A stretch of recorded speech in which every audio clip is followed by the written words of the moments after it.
자, 우리 옆에 분들과 다시 한번 인사하겠습니다. 오늘 정말 잘 오셨습니다. 은혜 받기 원합니다. 예, 감사합니다. 이 자리에 참석한 저와 여러분들의 심령 가운데 주께서 허락하시는 평안과 기쁨이 함께 하시기를 주님의 이름으로 축복합니다. 오늘 이제 예배 드리려고 보니까 이제 우리 강은희 원사님이 이렇게 아픈 허리를 그렇게 부여 잡으시면서 저 맨 뒤에 이렇게 서 계시니까 제가 조금 더 말씀을 잘 전해야 되겠죠. 우리 강은희 원사님 여러 가지 상황 가운데서도 예배당을 지킬 때에 하나님께서 복을 허락하시사 생명을 누리시고 풍족한 삶이 되시기를 주님의 이름으로 축복합니다. 자, 오늘 우리가 읽은 이 본문에는 북이스라엘 왕국이 역사 속으로 완전히 사라지는 장면이 나오는데요. 약 200년에 걸쳐 19명의 왕, 9개 왕조로 이어졌던 이 북이스라엘 왕국은 호세아 왕 9년에 이제 아수르의 침공으로 인해서 완전히 멸망하게 됩니다. 자, 그래서 이제 얼핏 보았을 때는요, 이 모든 멸망의 책임이 호세아 왕에게 있는 것처럼 보이지만 사실 이 성경은 북이스라엘이 멸망하는 데 있어서 호세아 왕의 정치적 실수는 아주 표면적 이유일 뿐이라고 조명하고요. 성경은 오늘 이 멸망의 진짜 원인, 즉 영적인 병명을 크게 세 가지로 제시하고 있습니다. 자, 먼저 첫 번째로 이 성경은 북이스라엘의 마지막 왕 호세아의 배신을 주목하는데요. 자, 그는 겉으로는 아수르에 충성하는 언약을 맺었지만 애국과 동맹을 맺으면서 언약 자체를 헌신짝처럼 내버립니다. 사실 여러분, 이 고대 사회에서 약속은 이 일종의 생명 같은 것이었습니다. 그래서 이제 전해 내려오는 이렇게 소식으로는 이렇게 언약을 맺었다고 하더라고요. 그 왕끼리 언약을 맺을 때는 이 한 명의 왕에게 이렇게 상처를 내서 피를 좀 흘리고요. 그 반대쪽 왕에게도 또 이렇게 피가 흘려가지고 이 물에다가 그거 서로의 피를 섞어서 반씩 나눠 먹었다고 그래요. 왜 이렇게 인상을 쓰세요? 우리는 이제 그게 별거 아닌 것처럼 느껴질지 모르겠지만 이제 그 당시에는 이제 그게 이 피를 걸고 서로 생명을 걸고 약속을 한다는 의미가 있습니다. 자, 그런데 아무리 이방 왕과의 언약이긴 하지만 그 왕끼리 맺은 언약을 이 호세아가 저버리는 모습을 보이는데요. 자, 그런데 이것은 이스라엘 백성들이 지금껏 누구에게 보인 태도와 정확히 일치할까요? 예, 하나님에게 보인 태도와 일치하는 모습이라고 할 수 있습니다. 사실 여러분, 하나님께서 지금까지 이스라엘 백성들에게 얼마나 큰 은혜를 베풀어 주셨습니까? 본래 애굽에서 종로로 타던 이스라엘 백성이거든요. 그런데 아무런 대가 없이 그들을 인도하셔서 그들에게 결국 좋은 땅을 주시고 심지어 왕까지 허락하셨습니다. 자, 그러나 이스라엘은 그 은혜를 좀처럼 간직하지 못하고 매번 우상에게 나아가서 경배와 찬양을 드렸는데요. 이스라엘은 바로 이렇듯 신이 없는 태도로 인해서 결국은 패망할 수밖에 없다라고 성경이 증언하고 있어요. 자, 이것이 이스라엘 백성들이 망하게 된 첫 번째 원인이라고 할 수 있어요. 자, 그런가 하면 두 번째로 이 성경은 호세아가 보인 위선 그 자체를 주목합니다. 이 위선이라는 것은 겉과 속이 다르다라는 거예요. 자, 앞서 언급한 것처럼 이 호세아는 앞과 뒤가 참 다른데요. 앞에서는 아수르와 조공관계를 맺고 복종하는 그런 모습을 보이지만 뒤로는 애국과 손을 잡고 다른 길을 준비하는데요. 자, 그런데 여러분 아시겠지만 이것도 역시 지금껏 이스라엘 백성들이 누구에게 보인 태도와 정확하게 일치해요. 예, 하나님에게 보인 태도와 일치합니다. 여러분, 실제로 10절부터 12절 보면 그들이 보인 행태가 잘 요약되어 있는데요. 자, 그들은 겉으로는 하나님께서 주신 성전이 아니라 곳곳에 산당을 세웠다고 하고요. 심지어 각종 우상과 아세라sem을 세워놓고 그것에 분향했다고 하는데요. 하나님께서는 이들의 위선적인 태도를 다 알고 계셨다라는 거예요. 그러니까 그들은 몰래 아주 은밀한 영역에서 우상을 숭배했는지 모르겠지만 하나님께서는 그들의 위선을 알고 계셨고 이러한 위선으로 인해서 이스라엘은 결국 망할 수밖에 없다라는 것이죠. 자, 마지막 8절을 보니까 이스라엘은 결국 이방 사람들의 규례와 왕의 규례를 따르게 되었다라고 이렇게 기록되어져 있는데요. 자, 한번 따라 보겠습니다. 이스라엘은 하나님의 도가 아니라 이방 사람들의 규례를 따르게 되었다.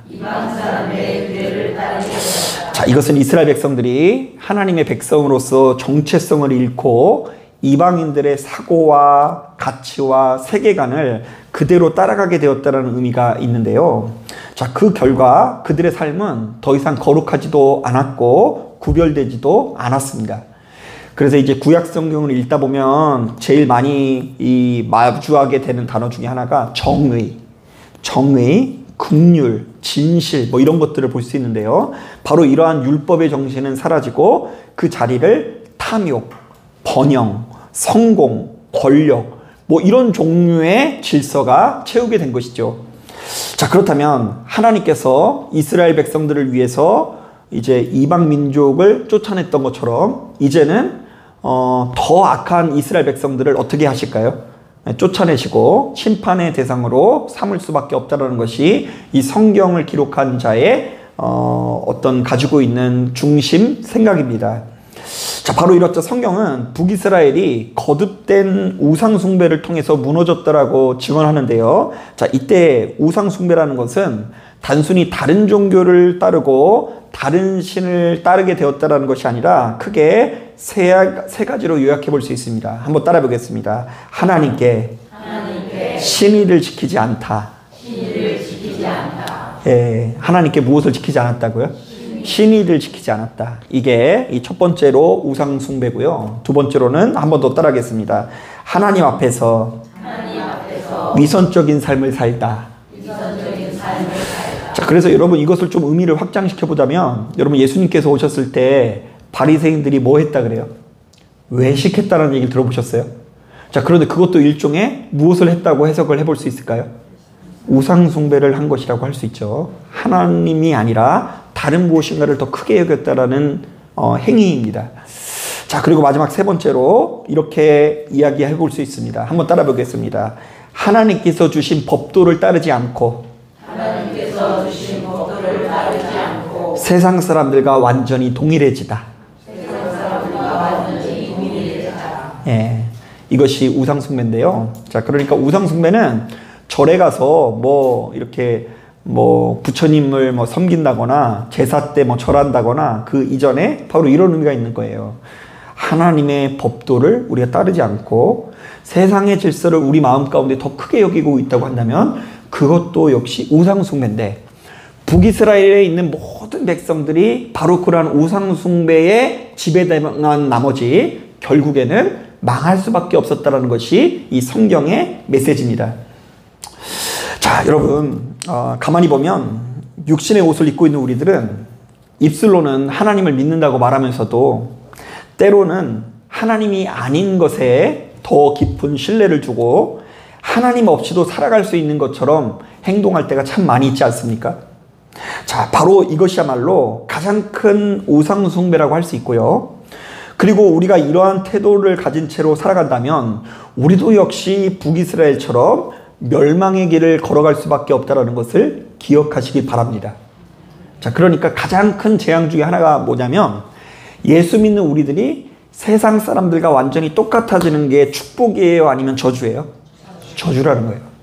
우리가 세상 사람들과 별로 구별될 것이 없이 세상 사람들과 동일한 가치를 가지고 동일한 사상을 가지고 동일한 세계관을 가진 채 살아가는 것 자체가 우리의 삶을 망가뜨릴 수 있다는 것을 하루속히 자각해야 된다는 것입니다.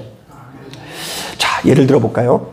여러분 말씀을 준비하면서 문득 생각나는 이야기가 있습니다. 여러분 어떤 집사님께서 자신이 어린 시절에 좀 더 배우지 못하고 공부하지 못한 것에 대한 한이 있어서 그 누구보다 자녀 교육에 열을 올리게 됩니다. 여러분 이런 얘기 많이 들어보지 않으셨어요? 자기가 못 배웠으니까 누구만큼은 잘 가르치려고 한다고요? 자녀를 잘 가르치려고 이렇게 노력을 합니다. 자, 그래서 자신의 아이들만큼은 명문대에 진학할 수 있도록 최고 수준의 전문가를 만나서 플랜 A, B 이런 것을 완벽하게 세우고요. 얘네들에게 수시로 채찍질해서 더 열심히 공부할 수 있도록 독려하기 시작합니다. 얘들아, 축제는 나중에 즐기면 돼. 지금은 오로지 공부에 전념해가지고 좋은 성적을 거둬. 그러면 엄마가 너희의 인생을 책임져 줄게. 하지만 그렇게 하루 이틀도 아니고요. 1년, 2년, 10년이 지나면서 이 아이들은 머리가 커갈수록 더 이상 어머니의 통제를 따르지 않게 되고요. 도리어 너무나 숨이 막힌다고 하면서 반항을 하기 시작합니다. 자, 그렇다고 한다면 이제 엄마가 어떻게 해야 돼요? 좀 포기하면 좋죠. 그런데 엄마가 보통 그럴 때 포기를 안 해요. 어떻게 하냐면요. 엄마가 한 가지 꾀를 내는데요. 지금껏 자신은 다소 엄격했지만 아이들과 아버지는 좋은 관계를 맺고 있었거든요. 그러니까 이제 내 말을 안 들으니까 누구 말을 듣게 해야 되겠어요? 아버지의 말을 듣도록 이제 아버지를 조종하기 시작합니다. 그래서 원래 보통 또 남편들은 또 누구 뜻대로 될까요? 네, 여러분 집 안 그러신가 봐요. 저도 뒤에 보면 이게 사모님이 줄로 이렇게 저를 만지고 있는 거예요. 근데 보통 이제 그렇게 되어지는데 이제 그 아버지를 조정을 해서 아이들 더 열심히 공부하게 만듭니다. 그래서 이때부터 순진한 아버지는 가정의 평화를 위해서 공부를 시키고요. 또한 자녀의 위대한 미래를 위해서 그 누구보다 악역을 자처하면서 이제 엄마는 좀 선한 역할을 감당하고 아버지가 전면에 서서 어머니의 뜻을 이루기 위해서 노력합니다. 자, 그랬더니 이 아이들이 어떻게 되었을까요? 결국 자녀들은 그토록 원하던 명문대학에 진학하는 것에 실패를 하게 되고요. 그 가정에 더 이상 사랑의 온기가 하나 남지 않고 냉랭한 전쟁터가 되어버립니다. 자, 그러니까 이 집사님이 자녀교육이라는 이름으로 사실상 자신의 열등감과 욕망을 신처럼 섬긴 것처럼 우리도 하나님보다 더 신뢰하고 집착하는 무언가가 생기기 시작하면 결국 그건 우리 안에서 우상이 되어서 삶의 질서와 관계를 무너뜨리게 될 수 있다는 것입니다. 자, 그러니까 하나님을 믿는다고 하면서 그 마음 깊은 곳에서 하나님이 아닌 것들을 통해 안정과 성공을 얻으려는 마음, 대학 간판을 통해서 위로를 받거나 보상받으려고 하는 마음, 그게 바로 오늘 본문이 말하는 우상숭배가 될 수도 있는 것입니다. 자, 그러니까 우리는 사실은 대학 간판이 별거 아닌 것처럼 여길 수 있어야 돼요. 대학 간판이 중요하지가 않아서가 아니라 대학 간판보다 더 중요한 누구를 믿기 때문에? 하나님의 가치를 믿기 때문인 것이죠. 대학 간판보다 더 중요한 것은 생명이다. 그것보다 더 중요한 것은 기쁨이다. 그리고 그렇게 건강하게 한없이 자라고 있는 너희를 볼 때 나는 축복한다. 이것이 예수 믿는 우리들에게 요구된 부모의 가치인 것입니다. 자, 한 가지만 더 해볼까요? 제가 이제 조금 더 규모 있는 교회에서 사역을 할 때 이런 가정들을 많이 보게 되었는데요. 한 장로님이 계셨습니다. 지금 우리 김태욱 장로님 얘기하는 게 아니에요. 장로님 예화할 때 조금 어려운데 이 장로님이 계셨는데 이 장로님은 교회에서 누구보다 열심히 섬기고 봉사하는 분이었습니다. 그 남들보다 일찍 교회에 나가서 예배당도 정리하고 헌신적으로 새신자를 돌보고 좌우지간 교회의 일이라고 하면 누구보다도 나가서 열심히 헌신하고요. 교회 건축 헌금에도 앞장서서 본을 보이시는 분입니다. 참 든든하죠. 그래서 너나 할 것 없이 교회 모든 사람들이 이 장로님을 엄청나게 의지하고 있었는데요. 그런데 어느 날 하루는 이 장로님의 아내가 조용히 목사님을 찾아와 이런 이야기를 합니다. 목사님, 저희 집은 좀 심각합니다. 왜냐하면 저희 집은 남편이 없는 집 같아요. 그러니까 이분이 교회 일 열심히 하느라고 어디 안 있었던 거예요? 집에 안 있었던 거예요. 아이들도 아빠 얼굴을 주일에 교회에서 보고요. 남편은 교회에 모든 시간을 쏟으면서 가정을 돌볼 틈도 주지 않고 아내인 나를 너무 외롭게 합니다. 정말로 중요한 순간마다 대화할 마음조차도 갖지 않는 남편을 볼 때에 제가 너무 속상해서 하루는 남편이 대표기도 하는 것을 볼 때에 너무 화가 나서 저만 눈 뜨고 있었습니다. 이렇게 얘기를 했대요. 남편이 이제 교회에서는 할렐루야 하면 다른 사람들은 아멘 하는데 누구만 아멘을 못해요. 아내만 막 올라가서 저 인간이 저기 왜 서 있나 막 이런 마음이 가진 거죠. 자, 그래서 이제 이 심각성을 느낀 목사님이 그 장로님이랑 또 친밀한 관계가 있고 해서 상담을 하는 가운데 깨닫게 된 것이 있는데요. 이 장로님이 겉으로는 하나님을 위한다라는 마음으로 열심을 냈지만 그의 마음속에는 내가 이렇게 열심히 해야 하나님께서 날 인정하실 거라는 그런 마음이 있었대요. 아니, 더 정확히 말하면 내가 이 정도를 하지 않으면 하나님께 복을 받지 못할 것에 대한 불안이 있었던 거예요. 여러분, 하나님을 사랑해서 봉사하는 것이 있고요, 너무 불안해서 봉사하는 것이 다른 거 아세요? 그렇다면 문제, 저는 지금 불안해서 설교를 하는 걸까요? 아니면 하나님을 사랑해서 설교를 하는 걸까요? 자, 우리는 그 사이에서 묘한 줄타기를 하시는 분들이 생각보다 많이 있어요. 그 공포와 불안 사이에서, 그리고 하나님을 사랑하는 그 사이에서 이 삼각 그래프 안에서 때로는 이쪽으로 갔다가 이쪽으로 갔다 가까이 하면서 우리는 하나님 앞에 설 때가 많이 있죠. 여러분, 그렇다고 오해하시면 안 됩니다. 제가 이제 뭐 시킬 때마다 저는 우상숭배를 할 수 없습니다 이러면서 거절하시면 안 돼요. 지금 저는 이 장로님이 하나님 앞에서 헌신하고 봉사하는 것 자체를 문제 삼는 것이 아니라 봉사를 통해 자신의 의를 드러내려고 하는 동기, 내지는 하나님과의 친밀함 없이, 하나님을 친밀하게 사랑하고 그분을 통해서 평안을 누리는 것 없이 일만 남은 신앙 상태를 지적하는 것입니다.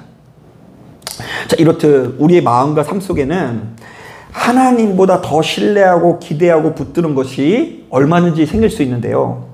자, 실제로 이 성경에는 겉으로는 하나님을 믿는다고 하면서도 다른 가치를 하나님보다 더 신뢰했던 이들의 모습이 곳곳에 담겨져 있습니다. 자, 그러니까 우상숭배는 꼭 절에 가서 하는 것이 아니고 무당에게만 가서 하는 것이 아니라 교회를 다니는 우리들이야말로 매일같이 우상숭배에 줄타기를 하고 있을 수 있다는 경고를 오늘 본문을 통해서 제시하는 거예요. 북이스라엘은 하나님을 아는 백성이었지만 우상을 섬기는 자였다. 여러분, 실제로 성경을 보면 그런 사례들이 너무나 많이 있는데요. 사무엘상을 보니까 이스라엘의 대제사장 엘리라는 사람의 이야기가 나옵니다. 여러분, 이 엘리 대제사장은 나름 영감도 있고 하나님을 아는 사람이기도 했지만 자식에 대한 정이 결국 하나님의 질서와 말씀보다 앞서는 자의 전형이었습니다. 자, 그래서 그 자녀가 성전에서는 하면 안 되는 짓을 저질렀는데도 불구하고 따끔하게 처벌하지 못하고 자녀를 하나님보다 더 앞세운 자로 이 성경이 묘사되고 있어요. 야, 대제사장인데도 불구하고 우상이 있었다 없었다? 있었다. 대제사장인데도 불구하고 하나님을 1순위로 여기는 게 아니라, 하나님의 법도를 1순위로 여긴 게 아니라 자녀의 정으로 인해서 팔이 안으로 굽어지는 불공평함을 보였다. 여러분들이 아시는 것처럼 이 마르다는 예수님을 대접하느라고 바쁘게 일했지만 그 가운데 정작 말씀을 듣는 시간을 놓쳐버리고 누구에게 분노를 쏟아냅니까? 마리아에게, 동생 마리아에게 분노를 쏟습니다. 결국 그녀는 주님을 위한 일 때문에 결국 누구를 놓쳐요? 주님과 함께하는 시간을 놓치게 된 거예요. 주님을 대접한다라는 명목하에 주님과 교제하는 시간, 주님의 말씀을 듣는 시간이 놓치게 되는데, 바로 그때에 주님께서 이렇게 말씀하십니다. 마르다야, 마르다야, 마리아는 좋은 표를 택하였고 그것을 빼앗기지 않을 것이다. 자, 여러분, 이때 좋은 편을 선택했다는 말에 여러분 밑줄을 그어야 돼요. 좋은 편을 선택했다. 마르다는 덜 중요한 것을 선택했고, 마리아는 무엇을 선택했다고요? 더 중요한 것을 선택했다. 자, 그러니까 여러분, 지금 이 말씀을 듣는 여러분들도 지금 내가 무엇을 선택하고 있는지를 돌아봐야 돼요. 여러분, 더 중요한 거 선택하고 계세요? 아니면 덜 중요한 거 선택하고 계세요? 대답 안 하셔도 돼요. 대답 안 하셔도 돼요. 항상 더 중요한 것을 선택하실 수 있는 여러분 되길 바랍니다. 그런가 하면 여러분, 복음서를 보면 참 재밌는 청년이 나오는데요. 그 어떤 청년인지 뭐 구체적인 언급은 없고요. 그냥 부자 청년이라고 나와요. 자, 그런데 이 부자 청년이 얼마나 고상한지 모릅니다. 주님께 나와서 무엇에 대해서 묻죠? 영생에 관한 걸 묻습니다. 저는 여태껏 목회하면서 저에게 영생을 묻는 청년을 만나본 적이 없습니다. 그런데 청년인데도 불구하고, 이 어린 나이인데도 불구하고 예수께 나와서 영생에 대해서 물어봅니다. 자, 자, 그러면서 자신은 율법을 다 지켰다고 어필하고요. 자기는 나름대로 선한 삶을 살았다는 것을 예수님께 당당하게 말합니다. 자, 그런데 정작 예수께서 야, 그렇다면 내 소유를 다 팔고 나를 따르라. 그리하면 영생을 얻으리라 이랬더니 이 청년이 재물이 많음으로 어떻게 했다고 하죠? 예, 근심하며 돌아갔다고 합니다. 자, 그러니까 그는 겉으로는 독실한 신앙인이었지만 재물이라는 우상을 놓지 못해서 주님께 나아가지 못한 사람의 전형인데요. 자, 그러니까 이 부자 청년은 겉으로는 신실했지만 마음속 재물을 내려놓지 못한 채 주님을 떠나는 사람이었다는 것이죠. 자, 그러니까 여러분 지금 제가 다양하게 이야기를 했는데요. 우리는 하나님보다 얼마든지 자녀를 앞세울 수 있고요. 자녀를 향한 적에 치우칠 수 있고요. 또한 무엇인가 일하느라고 그놈의 주님의 일을 하느라고 정작 누구를 놓칠 수 있고요. 주님을 놓칠 수 있고요. 심지어 우리의 눈과 귀가 물질에 현혹되어서 이놈의 물질이 문제예요.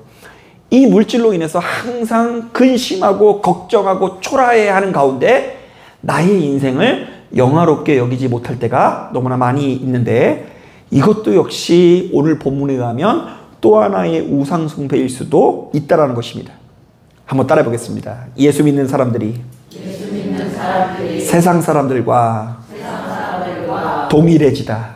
네. 그게 뭐라고요? 우상 숭배예요. 세상 사람들과 동일한 가치를 따르면서 동일한 균형을 따르고 있는 그 상태가 사실은 가장 축복인 상태가 아니라 예수 믿는 우리들에게 주어져 있는 유일한 축복을 누리지 못하는 가장 가난하고 초라한 상태라는 것을 성경이 제시하고 있는 것입니다. 자, 사랑하는 여러분, 이런 점에서 오늘 본문에 나와 있는 이 북이스라엘의 멸망은 단지 아주 수천 년 전에 일어난 옛날 이야기로 여겨서는 안 됩니다. 자, 우리가 겉으로는 하나님을 믿는다고 고백하면서도 마음속 깊은 곳에서 하나님보다 더 의지하는 것이 있다면 그것은 우상숭배입니다. 여러분, 결국 그것은 하나님과 우리 사이를 멀어지게 만들고 삶의 질서를 무너뜨리는 뿌리가 된다는 사실을 기억하시기를 바랍니다. 자, 그래서 뭐 어떤 분들은 이렇게까지 이야기하더라고요. 되게 불행한 사람들 중에 하나가 뭐냐면 하나님을 너무나 오랫동안 믿으면서도 자기 자신이 우상을 붙들고 있는 것을 모르는 사람, 이런 사람이 되게 불쌍하다고 하더라고요. 그런데 더 불쌍한 사람이 뭐냐면 너무나 오랫동안 교회를 다녔지만 하나님께서 우리에게 요구하시는 진짜 가치가 무엇인지를 못 배워서 모르는 사람도 불쌍하대요. 하나님께서 여러분들에게 무엇을 요구하시는지 여러분 알겠어요? 아멘이 좀 현찮은데. 여러분, 하나님께서 여러분들에게 무엇을 요구하시는지 아십니까? 진짜? 하나님께서 진짜 요구하시는 것이 무엇이다 딱 말할 수는 없어도 그러한 성질의 것을 알아야 돼요. 그 한때 제가 이제 처음 전도사 할 때 이제 교회 안에서 유행하던 것 중에 하나가 뭐냐면 고지대론이라는 것이 굉장히 유행을 했습니다. 이 고지대론이라는 건 뭐냐면 예수 믿는 사람들이 어디로 올라가야 된다고요? 높은 곳으로 올라갈 때 하나님의 능력을 더욱 나타날 수 있다라는 이야기예요. 그래서 이제 요셉 같은 경우에도 어디로 올라갔죠? 높은 곳으로 올라갔으니 모든 사람들이 다 우리 자녀를 요셉처럼 만들려고 열광을 보인 시대가 있었습니다. 그래서 이제 우리가 하나님의 이름으로 성공을 하고 대한민국 1%가 되고, 그리고 이왕이면 차도 좋은 거 타고 다니고, 그리고 이왕이면 집도 넓은 데를 타고 다니고, 이렇게 하면서 이 주변의 많은 사람들에게 본이 되고 많은 열매 있는 자로 인정을 받을 때 하나님 앞에 더 많은 사람들을 인도할 수 있다라는 그 고지대론이 인기를 끈 적이 있어요. 그래서 저도 원래 또 이렇게 사역하는 사람들은 한번 그런 게 꽂히면 또 열정이 또 엄청나거든요. 그래서 얼마나 많은 아이들을 정말로 이제 와서 생각해보면 기를 죽였는지 몰라요. 왜냐면 맨날 1등 해야 된다고 하는데 1등은 몇 명이에요? 한 명이고 더 많은 애들이 그 1등에 도달하지 못하거든요. 그러니까 이제 결과적으로 어떻게 되냐면요, 수능 끝나면 태반은 안 나와요. 그래서 이제 남들이 봤을 때 인정받을 만한 대학에 올라간 애는 자랑스럽게 그냥 뭐 너무나 축복받은 상태로 교회에 나와가지고 한동안 이렇게 되는데요. 그냥 대학에 못 들어가서 재수를 한다거나 마음에 안 드는 어떤 지방에 있는 대학을 가는 애들은 그냥 교회를 나오지 못하고 떠나는 장면들을 굉장히 많이 보게 되어졌어요. 그런데 이제 와서 생각해보면 그 모든 것들이 참 이 주님께서 우리에게 요구하시는 것이 무엇인지를 오해함으로써 비롯된 실수라는 생각이 많이 듭니다. 뿐만 아닙니다. 어떤 권사님이 교회 와서 너무나 슬프게 울고 계셔가지고 아니 권사님 왜 울고 계세요? 라고 물어보니까 자기가 일평생 너무 하나님을 믿었지만 열매가 없는 것 같아서 서글퍼서 운다 그러더라고요. 그래서 제가 권사님 이렇게 눈물 흘리는 것 자체가 열매 있는 겁니다. 그러니까 못 알아들으세요. 그 열매가 아니래. 여러분 요새처럼 높은 자리에 올라가는 것이 열매가 아니에요. 예수께서 우리에게 보여주신 그 삶 자체가 우리에게 좋은 롤모델이 돼요. 나면서부터 돌아가시는 그 장면을 지금 우리가 요한복음 묵상하면서 꽤 많이 왔잖아요. 추적했잖아요. 마국간에서 태어나시고 그리고 일평생 목수의 아들로 살아가시다가 주류 종교인이 아니라 그들로부터 손가락질을 받는 위치에서 계시다가 결국 어디에서 돌아가시죠? 십자가에 못 박혀 돌아가시는 그 예수님의 삶이 하나님께서 우리에게 무엇을 요구하시는지에 대한 좋은 표본이 된다고 봅니다. 여러분, 하나님을 믿는 우리들이 생각하는 축복이 세상 사람들이 추구하는 축복과 같아지는 것만큼 비극이 없습니다. 우리는 다른 것을 바라볼 수 있어야 됩니다. 우리도 역시 세상을 살아가고 있기 때문에 그들과 전혀 구별될 수는 없어요. 이 땅에서는. 우리도 영향을 받을 수 있습니다. 그러나 날마다 하나님의 말씀을 비추어서 우리의 눈을 씻고 우리 눈에 안약을 넣고 그리고 저 천국을 바라보면서 하나님께서 우리에게 약속하시는 그 믿음의 징표를 붙들면서 우리 안에 있는 모든 우상을 내려놓고 다시금 여러분들의 마음을 새롭게 하시는 여러분 되기를 주님의 이름으로 축복합니다. 자, 기도하겠습니다.